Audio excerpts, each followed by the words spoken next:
¿Qué es el reino de Dios? ¿Qué es el reino de Dios? Veíamos parte 1, generación, parte 2, degeneración, parte 3, regeneración. La pregunta que yo tenía o que les he puesto en estas dos reuniones anteriores es: ¿sabes qué es el reino de Dios? ¿Y sabes cómo aplica en tu vida el reino de Dios? Bueno, vamos rápidamente a ver este concepto que es vital para nosotros. El reino de Dios es un concepto central en el Nuevo Testamento. Qué interesante.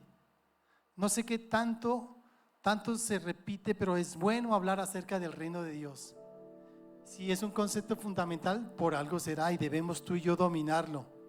¿A qué se refiere? Es el dominio y la soberanía central, la soberanía de Dios sobre todas las cosas. Eso es el reino de Dios.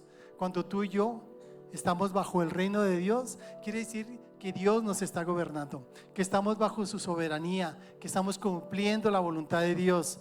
Eso es lo mejor que puede ocurrir para nuestras vidas.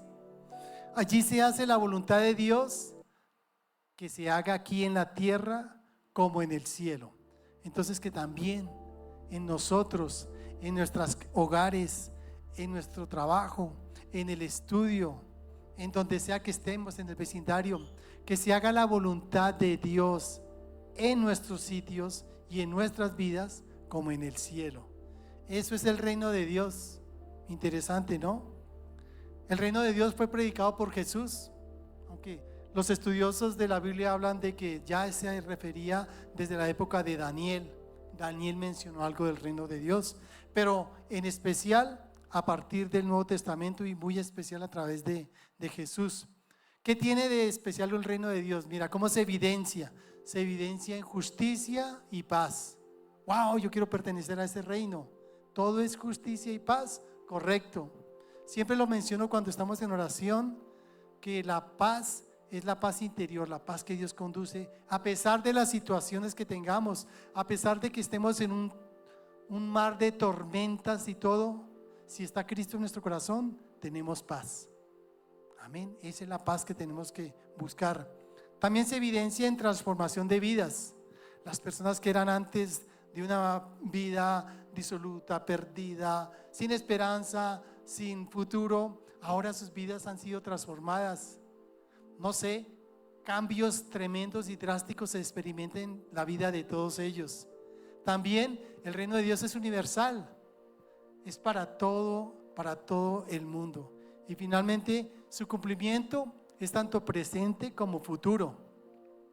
Hoy en día muchos estamos ya en el reino de Dios. Esperamos seguir creciendo en pertenecer a ese reino de Dios. Esperamos que nuestras vidas sigan cumpliendo la voluntad de Dios, ¿cierto? Nosotros no somos perfectos, pero estamos siendo perfeccionados, unos más que otros. Unos están recién iniciando su camino en el reino de Dios, otros ya llevamos un trecho largo y aún así tenemos que seguir creciendo, aún así tenemos que seguir luchando, aún así tenemos que seguir batallando. ¿Por qué? Porque estamos rodeados en un mundo caído, donde el pecado también abunda. Pero ese cumplimiento entonces es presente. En la medida en que tú te acercas más a Dios, estás regido por el reino de Dios.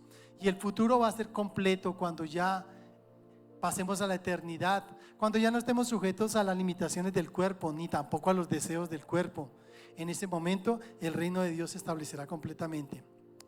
Con base en esto que les estoy compartiendo, podemos extractar una primera enseñanza. Enseñanza número 1. Mira, desde la creación del universo, Dios había determinado para la humanidad el establecimiento del reino de Dios. O sea, desde que Dios creó todo el universo, la tierra, Adán y Eva, ya en la mente de Dios estaba establecido el reino de Dios, en el cual Dios mismo es quien ejerce el dominio y la soberanía, y al hombre le daría la potestad de administrar la tierra y sojuzgarla, y en comunión con Dios tener plenitud de vida. Eso fue lo que le dijo a Adán y Eva. Mira, tienen la tierra ahí, sojúzguenla y ejerzan dominio, disfruten, hagan todo, pero bajo la soberanía de Dios. Aunque el hombre cayó en pecado, lo que lo llevó a la consecuente muerte física y espiritual, Dios mostró su amor para la humanidad enviando a Jesús a morir por el pecador para perdonarle y restablecer nuevamente la bendición del reino de Dios a quienes creen en Él. Jesús es la vida y la verdad. Así, a través de Jesucristo, nosotros estamos siendo restablecidos para pertenecer de nuevo al reino de Dios que en su momento Él había definido para nosotros. Bueno, esa es una primera verdad. Ahora bien, nosotros vimos en las dos anteriores reuniones que podemos resumir la historia de la humanidad en la Biblia en tres palabras. ¿Cuáles son? Generación, degeneración y regeneración. En serio, en solo tres palabras se resume toda la historia del hombre en la Biblia. Correcto. Nosotros vimos en generación, que es Génesis 1, que Dios creó el cielo, la tierra y todo cuanto en ellos hay. Vimos el propósito original de Dios, que era dar al hombre el privilegio de gobernar todo bajo el cuidado y bajo la presencia de Dios. Ese era el propósito. Si eso hubiera mantenido, hubieran tenido Adán y Eva hijos, luego nietos, bisnietos, tataranietos, etcétera. Tú y yo conoceríamos a Adán y a Eva, porque no habrían muerto. Conoceríamos tantos personajes de la historia y estaríamos totalmente cambiados. Interesante, ¿no? No se perdería todo el conocimiento que se ha perdido por tantas cosas. Todavía estaría Mozart, todavía estaría Leonardo da Vinci, todavía estaría Steve Jobs, el de Apple, mejor dicho, y ellos siguiendo creando, siguiendo inventando cosas. Vimos también la degeneración, o sea, la caída del hombre por culpa de la caída de Adán y Eva. Ahí entró la muerte física, porque si bien es cierto, ellos vivieron 900 años en promedio, ¿cierto? 900 y pico, 970 Matusalén, por ahí. Pero el tiempo se les fue acortando.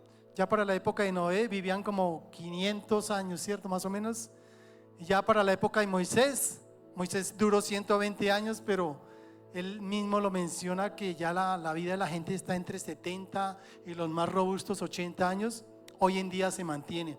Así que sí entró la muerte física, sí se recortó ese tiempo, pero también la muerte espiritual, separados de Dios. Ese fue el problema del pecado, que ocurrió la degeneración. Hoy estaremos viendo regeneración. ¿Cómo así regenerar? Volver al propósito original de Dios. ¿Cuál? En serio, sí, que nosotros dominemos la tierra, que la sojuzguemos, que tengamos vida eterna, vida por siempre. En serio, todo eso sí, bajo el gobierno de Dios, en el reino de Dios. ¡Wow! ¡Qué interesante! Entonces, veamos entonces, conozcamos más acerca del reino de Dios. Bueno, antes de eso, déjenme explicarles lo que es el plan de salvación. El plan de salvación tiene dos elementos. Primero, tenemos que saber que Dios es justo. ¿Por qué tuvo que morir el hombre? ¿Por qué cayó en pecado y todo?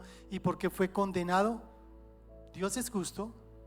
Dios había establecido que si él traspasaba el límite de Dios, moriría. Y las cosas son como son, así tal cual. Por eso recibió el castigo que merecía. Mira lo que dice la Biblia en Romanos 6:23.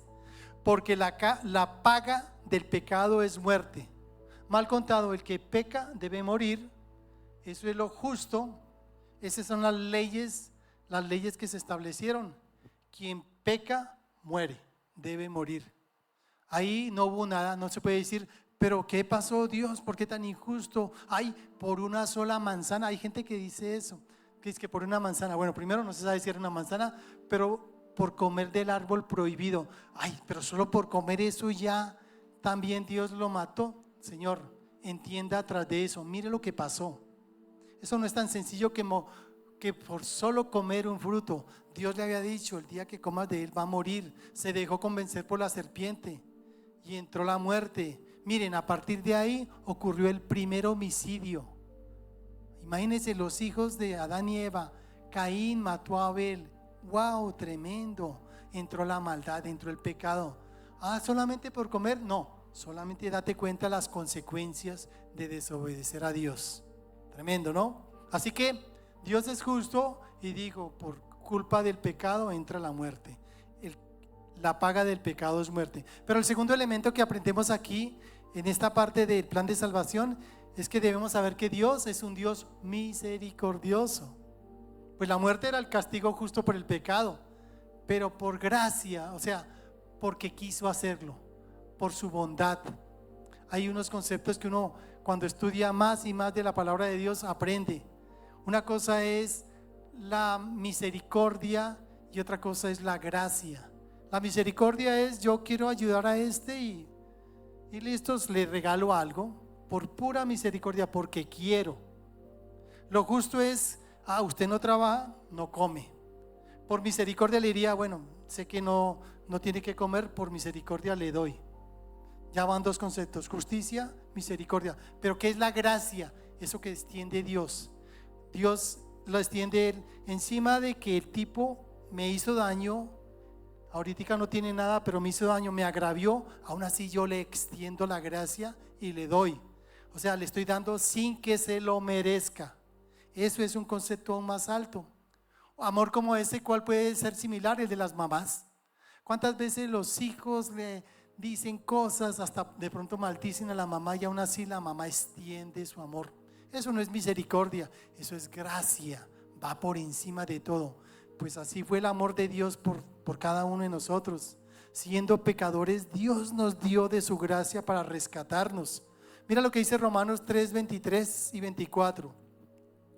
Por cuanto todos pecaron y están destituidos de la gloria de Dios. Eso es justicia. Por pecar, destituidos. Eso es lo justo, ¿no? Pero son justificados gratuitamente por su gracia, o sea, por el mero amor de Dios, porque Dios lo quiso así. Decidió declararnos justos. ¿Mediante qué? La redención que es en Cristo Jesús, o sea, enviando a su Hijo a morir por nosotros. Tremendo, ¿no? Bueno, entonces esos dos conceptos que acabamos de mirar y aprender son los atinentes al plan de salvación. Uno, merecíamos la muerte. Dos, por gracia de Dios nos dio la salvación.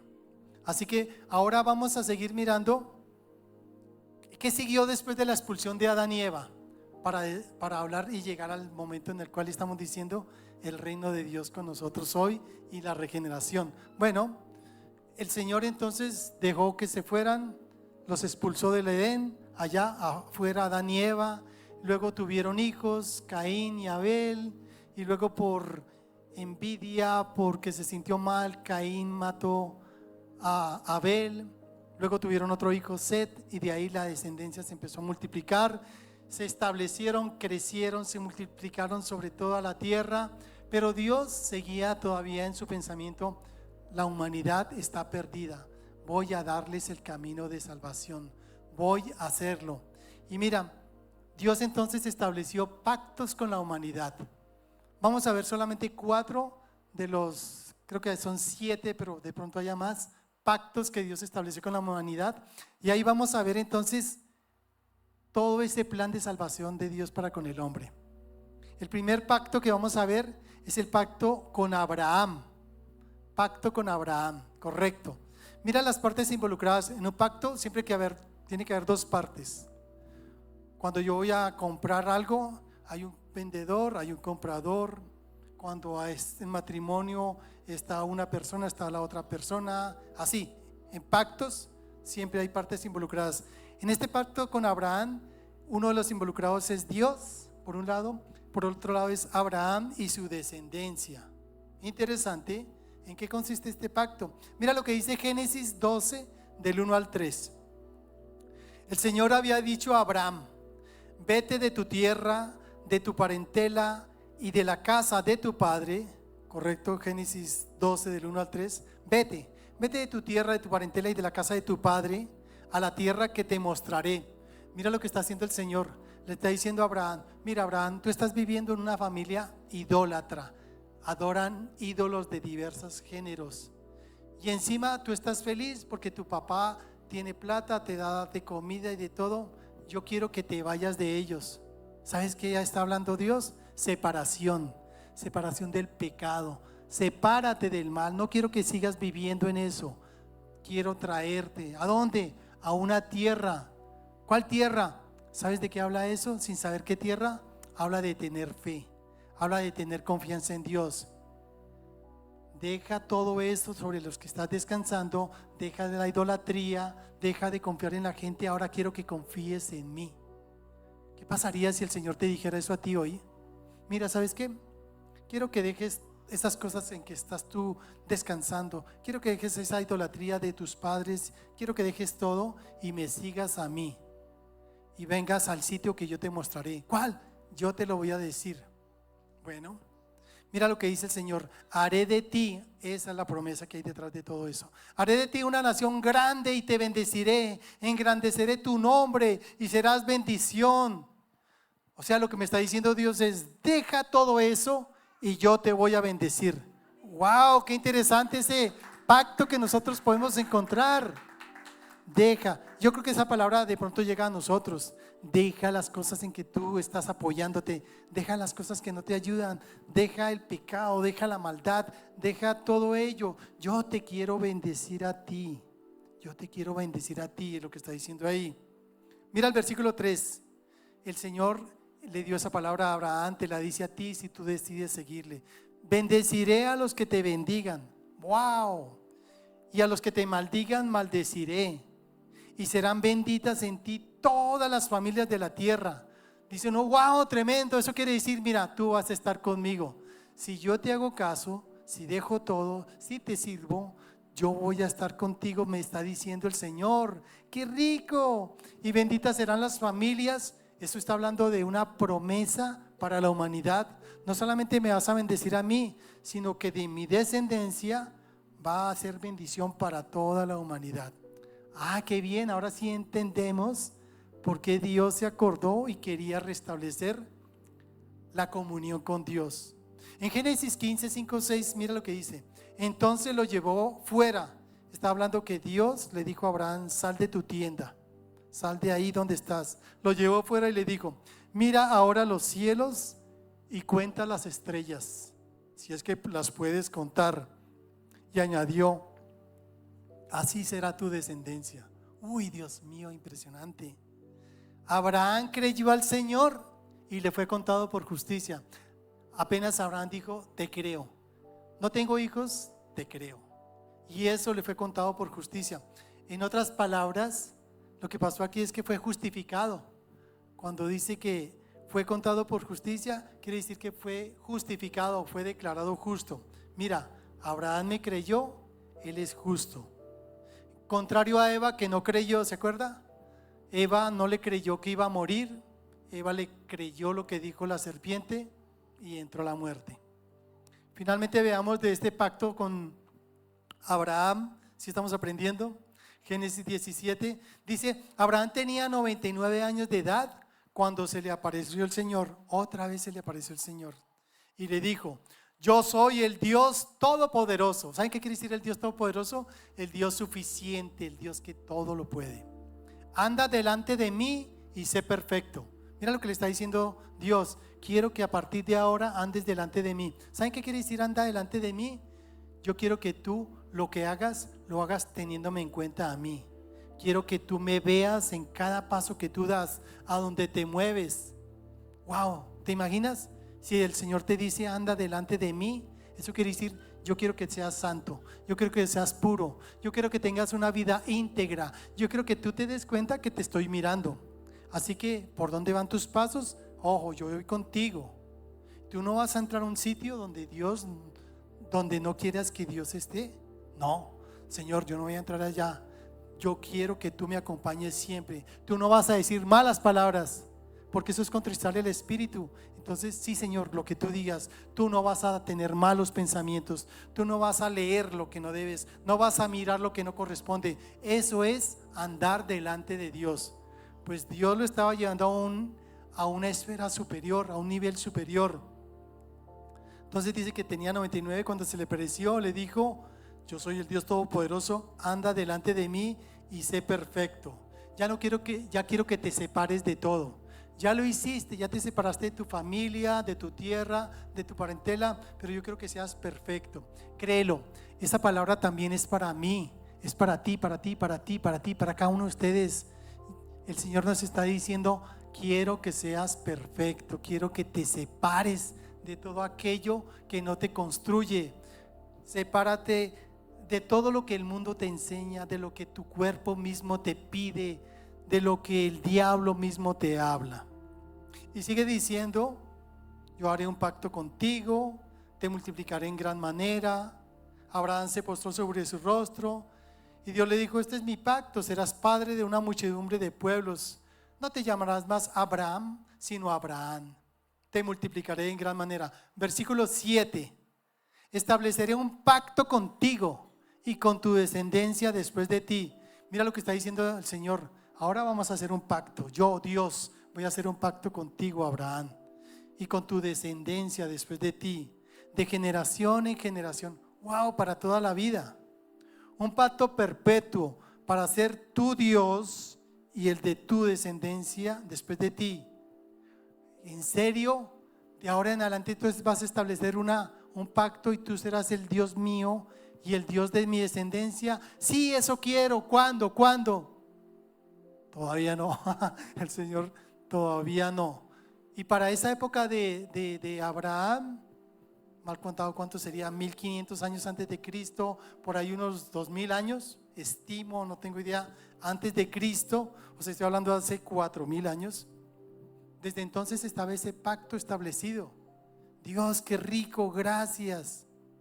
Este es el pacto que yo hago con vosotros, dice el versículo 10, y con tu descendencia después de ti. Todo hombre entre vosotros será circuncidado.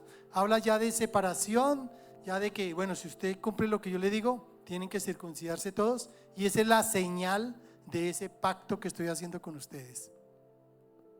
¿Cuál es la promesa que aprendemos aquí? Dios prometió hacer de Abraham una gran nación, bendecir a todas las naciones a través de él y darle la tierra de Canaán a su descendencia. ¿Saben qué podemos resaltar aquí? Que Dios promete a Abraham ser su Dios y el de toda su descendencia. Y como Abraham creyó, le fue contado por justicia. Es decir, él fue declarado justo. De igual manera nosotros, los herederos, vamos a recibir ese pacto por fe, por creer. Mira lo que dice Romanos 4, 23, 25. Romanos 4, 23, 25, que nos muestra que es por fe. Dice el apóstol Pablo: pero no solo con respecto a él, Abraham, se escribió que le fue tenida en cuenta su fe, sino también con respecto a nosotros, a quienes igualmente ha de ser tenida en cuenta nuestra fe. Es decir, a los que creemos en aquel que levantó de los muertos a Jesús, Señor nuestro, el cual fue entregado por nuestros delitos y resucitó para nuestra justificación. Así que la regeneración ya en la época de Abraham es un hecho. Voy a bendecirte a ti, voy a bendecir a tu descendencia. Yo quiero es que seas perfecto. Yo quiero que te entregues a mí. Te voy a bendecir de una manera como no antes. ¡Wow! ¡Qué rico! La única pregunta que quedaba en el aire es ¿cuándo? ¿Cuándo? ¿Y saben? Los israelitas desde esa época siempre estuvieron pensando ¿cuándo va a llegar el Mesías? ¿Cuándo va a ocurrir esa regeneración? ¿Cuándo vamos a estar dentro del reino de Dios? No se hablaba obviamente del reino de Dios, pero sí del Mesías. Ahora veamos un segundo pacto. Se llama pacto sinaítico o pacto mosaico. Segundo, correcto. ¿Cuáles son las partes involucradas? Bueno, Dios y los israelitas, mediado por Moisés, o sea, Moisés estaba en la mitad. Miremos lo que dice Éxodo capítulo 19, versículo 4. Dice: vosotros visteis, ahí está hablándole Moisés al pueblo de Israel, y le dice: mira, ustedes vieron lo que hice con los egipcios, cómo los tomé sobre alas de águila y los he traído a mí. Está hablando de todo el portento y milagros que hizo Dios para rescatar a Israel de la tierra de Egipto y llevarlo a la tierra prometida. Habla de que las 10 plagas de Egipto, ¿recuerdan? 10 plagas que ocurrieron en Egipto, de cómo abrió el mar rojo para que pasara el pueblo de Israel como por un desierto, de cómo les dio agua de la roca, del cielo caía maná, cómo les dio alimentos, cómo esa nube que iba con ellos a lo largo del desierto los protegía del sol, y de noche se volvía una columna de fuego para que no se congelaran de frío. Wow, todo eso lo que vieron ellos. Y sigue diciendo Moisés: mira, si ahora prestas oído a mi voz, es decir, la palabra de Dios, y guardas mi pacto, aquí estamos haciendo un pacto tú y yo, es lo que le está diciendo Moisés, de parte de Dios para Israel. Si guardas mi pacto, vosotros seréis mi especial tesoro sobre todos los pueblos, porque mía es toda la tierra, dice el Señor. ¡Wow! ¡Qué interesante! Ahí se sigue validando el hecho de que Dios quiere ser el Dios tuyo y el Dios mío en ese nuevo esquema, en ese nuevo propósito de la regeneración. Mira, como promesas tenemos que Dios prometió ser su Dios, ellos serían su pueblo elegido a condición de que obedecieran su ley. Obedecer es la clave. Pero ¿saben una cosa? Ya porque uno ha estudiado bastante la Biblia, porque lee el Nuevo Testamento, nos damos cuenta de que lamentablemente Israel no fue capaz de obedecer la ley. Por tanto, no pudo cumplir ese pacto. Y si eso es así, ¿cómo hacemos nosotros? Bueno, es por fe que se puede cumplir. Mira lo que dice Gálatas 2:16, y entendemos ahí que es por fe. Pablo también escribió esto. Le dice, sabemos que ninguna persona es justificada por las obras de la ley. ¿Recuerdan cuáles son los mandamientos? No cometerás adulterio. El hecho solo de que tú mires a una mujer con deseo, ya adulteraste. Así que fuera, ya no cumpliste la ley. O no, entonces otro, no, es que yo nunca he visto a una mujer con deseo, ni yo a un hombre con deseo. Bueno, entonces ya, está bien. Ahora miremos, no robarás. El solo hecho de quitarle algo a alguien, ya robaste, ya, fuera, no cumpliste la ley. Ay, no, pero nunca le he robado a nadie. Sí, pero no has hecho copias ilegales, no has bajado de internet cosas, no has comprado algo ilegal. Bueno, ahí ya, fuera, nada. Otro, no matarás. No, pero eso sí, yo no he matado a nadie. Sí, pero ¿qué dice el Señor? Cuando tú te enojas con alguien, es como si estuvieras matando. ¿En serio? Y si le dices malas palabras, peor. Y si lo maldices, peor. ¿En serio? No. ¿Quién no se ha enojado con nadie? Ya, por eso destituido. Con que falle uno solo, ya está destituido. Por eso nadie era capaz de cumplir la ley. Solo hubo una sola persona que pudo cumplir la ley. ¿Quién? Jesucristo. Y cuando tú lees Apocalipsis, te vas a dar cuenta que estaba el apóstol Juan llorando porque no había nadie digno de coger ese libro. Pero cuando menos no te llores, hay uno que sí lo puede, y era el Cordero de Dios, Jesucristo. Qué interesante, ¿no? Mira lo que dice Gálatas 2:16 para rebatir, para insistir en que definitivamente no era por la ley. Sabemos que ninguna persona es justificada por las obras de la ley, sino por la fe en Jesucristo. ¿Listo? Ahí está respondido. Por esto nosotros también hemos creído en Jesucristo para ser justificados por la fe de Cristo y no por las obras de la ley, por cuanto por las obras de la ley nadie será justificado, ningún israelita, ni el más duro, ni el fariseo más duro, no, finalmente caía en alguno de esos mandamientos. Gálatas 3:11 nos recuerda que por la ley nadie se justifica ante Dios. Es evidente, porque el justo por la fe vivirá. Para ser justificado solamente es tener fe.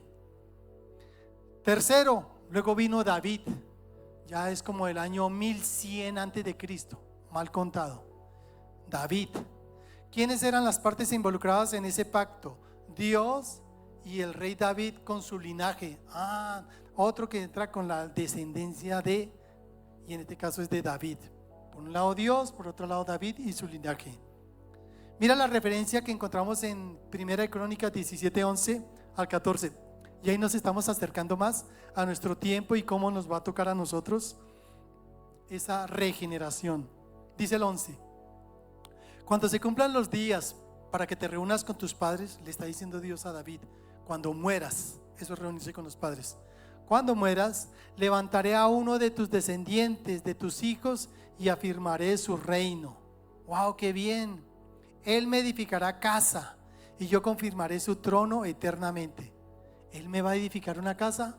Mal contado está hablando, va a establecer una casa, y eso es como la iglesia hoy en día. Y yo voy a reafirmar ese trono para siempre. Mira lo que dice. ¿Por qué digo esto? Dice el 13: seré para él como un padre y él será para mí un hijo. ¿Quién va a ser? Jesucristo. el Hijo de Dios. No apartaré de él mi misericordia, como hice con aquel que fue antes de ti, sino que lo confirmaré en mi casa y en mi reino eternamente, y su trono será firme para siempre. ¿De quién habla? De Jesucristo, amén. ¡Wow! ¡Qué bien! Esta promesa ya es más real y ya toma piso en nuestras vidas.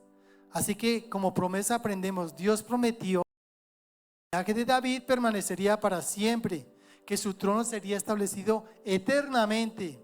Y esa promesa, ¿saben a quién corresponde? Al Mesías. ¿Eso qué quiere decir? Pues que va a venir un rey, que me edificará una casa, que pienso que es la iglesia, que reinaré para siempre. Así que ya hablamos de eternidad, ya hablamos de un rey, hablamos de que ya está más cercano. Y la pregunta es, ¿cuándo? ¿Cuándo, Dios mío? Yo creo que si estuviéramos en el año 1100 antes de Cristo, imagínate, nosotros israelitas, ¿cuándo va a llegar el Mesías? ¿Cuándo va a llegar el Mesías? Queremos ver ya que se constituya ese reino donde esté el Mesías reinando aquí en Israel. Y esperaron desde 1100, 1900, fueron pasando los años, nunca vieron el Mesías, pero era una realidad que vendría. Ahora entremos finalmente en el nuevo pacto, que es el punto número 4. ¿Saben quiénes están involucrados en este nuevo pacto? Dios y toda la humanidad a través de Jesucristo. O sea que todos nosotros estamos en ese nuevo pacto. Miremos lo que dice Jeremías 31:33. Dice, esto es el profeta Jeremías dando una profecía para los israelitas. Dice, pero este es el pacto que haré con la casa de Israel después de aquellos días. ¿De aquellos días? ¿De cuáles días? De los días en que el Señor había determinado. Ellos no lo sabían, pero ahora nosotros lo sabemos. ¿Saben cuáles días? En los días de Jesús. Pero este es el pacto que haré con la casa de Israel después de aquellos días, dice el Señor. Pondré mi ley en su mente y la escribiré en su corazón. Wow, Dios está diciendo entonces que va a poner la ley en mi mente y que la escribiré en mi corazón. Yo seré su Dios y ellos serán mi pueblo. Bravo, qué rico, Señor. Estás diciéndome, Dios mío, que tú vas a reinar, que tú vas a gobernar, que pondrás tu palabra en mi mente y en mi corazón, que tú vas a ser mi Señor. Creo que esa palabra, esa profecía no tiene vuelta de hoja. ¿Qué podemos decir? Pues que la palabra de Dios está puesta en nosotros, que ya es un hecho la regeneración. Pero la pregunta es, ¿cuándo? ¿Cuándo? Esto lo escribió Jeremías, por ahí mal contado que sería, por ahí 300, no, un poquito más atrás, 400 y pico, 500 años antes de Cristo. Desde entonces, ¿pero cuándo? Dirían los israelitas, ¿cuándo va a ser? Ahora hubo otro profeta, Ezequiel. Mira lo que dijo Ezequiel, capítulo 36. Os daré un corazón nuevo, está hablando el Señor a los israelitas. Os daré un corazón nuevo y pondré un espíritu nuevo dentro de vosotros. Wow, ¿vas a poner un espíritu nuevo dentro de nosotros? Interesante, ¿no? Qué rico. Quitaré de vosotros el corazón de piedra y os daré un corazón de carne. O sea, un corazón insensible, un corazón que no aprecia las cosas de Dios, un corazón que solo piensa en la carne, en la mundanalidad, en todas las cosas. Y Él me va a dar un corazón de carne, que es un corazón que es conforme al de Dios, un corazón que se mueve conforme a lo que Dios quiere para nosotros. Wow, Dios mío, porque también va a poner un espíritu nuevo. 27, pondré dentro de vosotros mi espíritu.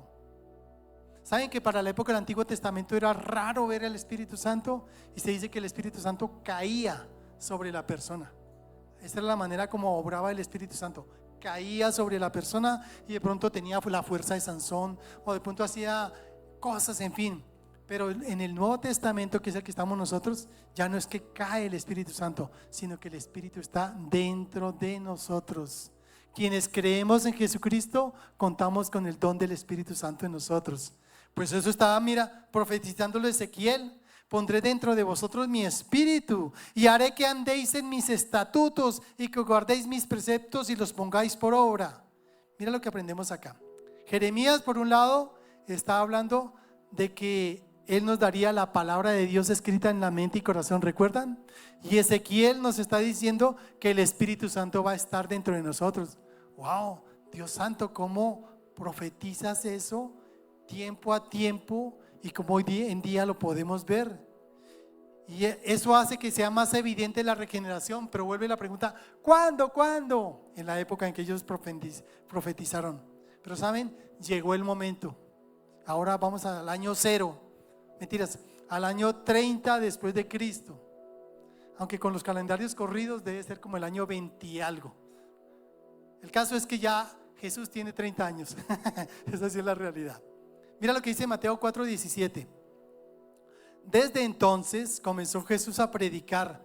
Ok, 30 años y empezó él a predicar. Mira lo que decía: arrepentíos porque el reino de los cielos se ha acercado.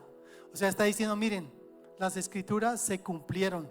¿Se acuerdan que Jesucristo pasó en la sinagoga y le dijeron, alguien que lea las escrituras? Y pasó el Señor Jesús, y el Señor Jesús entonces se paró al frente de ellos, así como ahora de pronto le entregaron las escrituras y empezó a leer lo que estaba en la profecía de Isaías.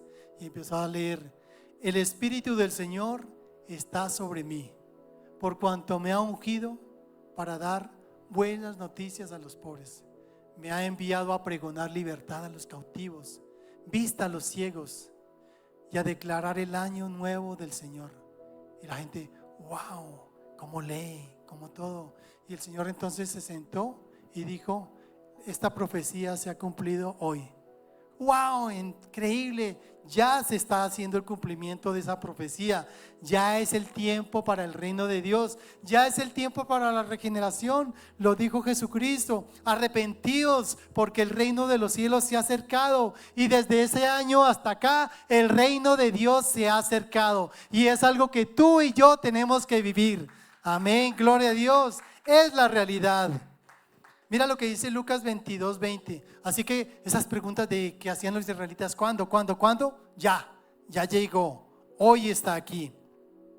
Lucas 22:20 dice: de igual manera, después de haber cenado, está nuestro Señor Jesucristo, está en el aposento alto, está con sus 12 discípulos y dice: ¿cuánto he deseado tomar con ustedes esta cena? Y tomó pan y dio gracias y lo repartió. Ahora tomó la copa, y esa es la parte que dice: de igual manera, después de haber cenado, tomó la copa diciendo: esta copa es el nuevo pacto en mi sangre que por vosotros se derrama. Señor, ¿qué estás diciendo? Ya, todos esos pactos, el de Abraham, el de Moisés, incluso el de Noé, incluso el adámico con Adán, incluso el de David, incluso lo que decía Ezequiel y lo que decía Ezequiel y Jeremías, ¿correcto? Todos esos pactos, ya, yo voy a establecer un nuevo pacto y se va a sellar con mi sangre. ¡Wow! ¡Qué interesante, Señor! Por fin se está cumpliendo. ¿Y cuál es ese nuevo pacto? Ese nuevo pacto dice que si tú crees en Jesucristo, serás salvo tú y tu casa, si ellos también creen en Jesucristo. Si tú crees en Jesucristo, te voy a dar vida eterna. Si tú crees en Jesucristo, te va a dar una vida nueva. Si tú crees en Jesús, va a ser renovado completamente. Mira, voy a poner la palabra en la mente y en el corazón. Te voy a dar el Espíritu Santo. Todo esto que se hablaba de tiempo atrás va a ser tuyo. Tendrás nueva vida, tendrás vida en abundancia, y estableceré ese reino de Dios sobre ti. Yo te bendeciré. Lo que le dije a Abraham cae sobre ti. Yo te bendeciré, serán benditas. Los que te bendigan te bendecirán, los que te maldigan serán malditos. Todo eso vendré para ti. El tiempo es ahora. Finalmente, Hebreos 8, 6, 9. Esto ya es posterior. Esto lo escribió el autor de Hebreos. ¿Alguien sabe cuál es el autor de Hebreos? Tampoco yo. Hay algunos que dicen que puede ser Pablo, pero por la manera como lo escribió de pronto no lo es, pero no se sabe quién fue.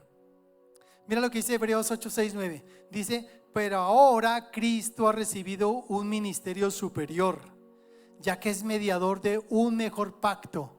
Todos esos pactos que vimos quedaron atrás. Este es un mejor pacto, establecido sobre mejores promesas. Si aquel primer pacto, está hablando el de Moisés, hubiera sido sin defecto, ciertamente no hubiera habido necesidad de un segundo. Pero como nadie cumplió ese pacto, ¿recuerdan? No matarás, no robarás, no cometerás adulterio, honra a tu padre y a tu madre, no tendrás dioses ajenos, etc. Si aquel primer pacto hubiera sido sin defecto, no hubiera habido necesidad de un segundo. Pero Dios, al reprocharle al pueblo sus defectos, dice: vienen días, dice el Señor, en que estableceré con la casa de Israel y la casa de Judá un nuevo pacto. No como el pacto que hice con sus padres el día que los tomé de la mano para sacarlos de la tierra de Egipto. Como ellos no permanecieron en mi pacto, yo me desentendí de ellos, dice el Señor. Tremendo. Es que el asunto es así. Dios te llama, Dios te insiste, Dios te busca una vez, otra vez. Mira, caíste en pecado, vuélvete a mí. Mira, volviste a recaer, vuélvete a mí. Una vez, otra vez. Pero llegará el momento en el cual ya no te va a insistir más. Eso es lo que dice aquí, que me desentendí de ellos. Es que era tremendo como era Israel. Con todo lo que les dio, ellos cometían idolatría, adulterio, fornicación, mataban y mentían, de todo. O sea, ese pueblo de Israel era impresionante. Sin duda, ese yo me reflejo en Israel. Tremendo como era yo. Ese era yo antes. Pero Dios tuvo misericordia. Dios, gracias a Dios, no se desentendió de mí, ni de ti, ni de cada uno de nosotros. Como ellos no permanecieron en mi pacto, yo me desentendí de ellos. O sea, el Señor dijo: ¿sabe qué, Israel? Chao, no más. Ustedes no quisieron aceptar mi pacto, ahora voy a ofrecer un nuevo pacto en Jesucristo.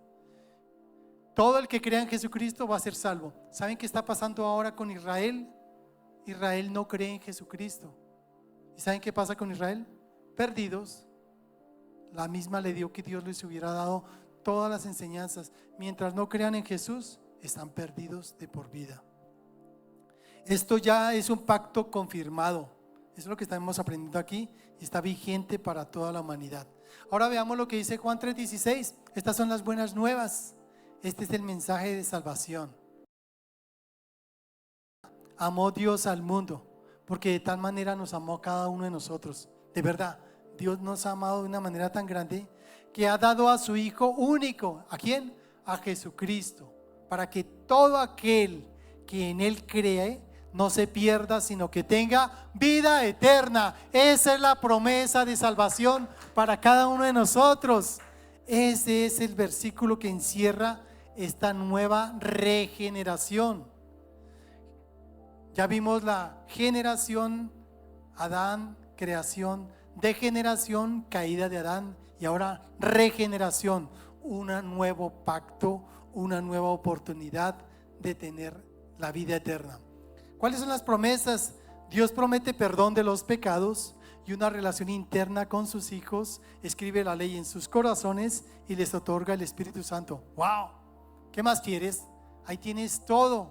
Tú no necesitas más en esta vida. El Señor Jesús de hecho lo dijo: pidan lo que quieran, pero nunca les voy a negar el Espíritu Santo. Si tú tienes al Espíritu Santo en tu corazón, lo tienes todo.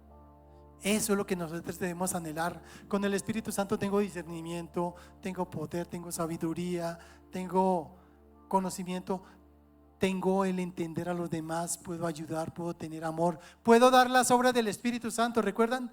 Vivo en amor, vivo en gozo, vivo en paz, soy paciente, soy benigno, soy bondadoso, soy manso, soy humilde, tengo disciplina. ¿Qué más pedimos nosotros? Pidámosle el Espíritu Santo. Bueno, ¿cuál es la enseñanza número 2 que aprendemos acá? Mira, las buenas nuevas de Dios para nosotros es que aunque caímos en el pecado que nos conduce a la muerte y separación eterna de Dios, Él preparó para nosotros, por su misericordia y amor, el camino de redención o de restauración a través de Jesucristo. Gracias, Dios Santo, por tener misericordia de nosotros. Es mediante la fe en Jesús que recibimos el perdón de pecados y vida eterna. Cree en el Señor Jesús y vive en victoria. Amén. Y cerrando, quería compartir, siempre aprendamos principios espirituales, que nuestras vidas se rijan por principios espirituales. ¿Recuerdan el principio espiritual que aprendimos el domingo anterior? No se trata de lo que yo pueda ofrecer, no se trata de que dé holocaustos, no se trata de que dé grandes ofrendas, no, se trata de entender y ponerle atención a la palabra de Dios para obedecerla. Dios no se complace en tus ofrendas, Dios se complace en que le entiendas y lo obedezcas. Ahora, ese era un principio. Ahora, mira qué principio vamos a aprender hoy. Cuando Dios hace una promesa, la cumple. Tenlo siempre presente. Sí. Si Dios promete, lo cumple. Desde el comienzo Él prometió rescatar a la humanidad y lo está cumpliendo. Hoy en día todas las personas que creemos en Jesucristo estamos siendo rescatadas. Entonces, ¿qué aprendemos? Rige tu vida por la palabra de Dios. Rígela, que sea la palabra de Dios la que te guía. No te rijas, como le digo a alguien a quien quiero mucho, no te rijas por sentimientos, no te rijas por el corazón, rígete por lo que dice la palabra de Dios. Nosotros no debemos basarnos en lo que vemos, sino en lo que Dios dice. No debemos basarnos en lo que sentimos, sino en lo que Dios dice. Si nos basamos por sentimientos, yo estaría perdido. Me baso es en lo que Dios dice. Dios dice que soy hijo de Dios, Dios dice que soy vencedor, lo creo y me muevo en ese destino. Rige tu vida por la palabra de Dios y tu vida será fundada sobre la roca firme que es Jesús. Amén. Un aplauso al que vive por toda la eternidad. Y un versículo que nos regimos, que tomamos como base, dice que el hombre prudente, lo dijo el Señor Jesucristo, es semejante al hombre que al edificar una casa cavó y ahondó y puso el cimiento sobre roca. Cuando vino una crecida, o sea, la lluvia, el río golpeó con ímpetu contra aquella casa, pero no pudo moverla porque estaba fundada sobre la roca. Y si tú en internet fundas tu vida sobre la roca, sobre Cristo, nada te va a mover. Vas a permanecer firme a pesar de todas las cosas que te ocurran, de todas las tormentas que golpeen en tu vida. Amén.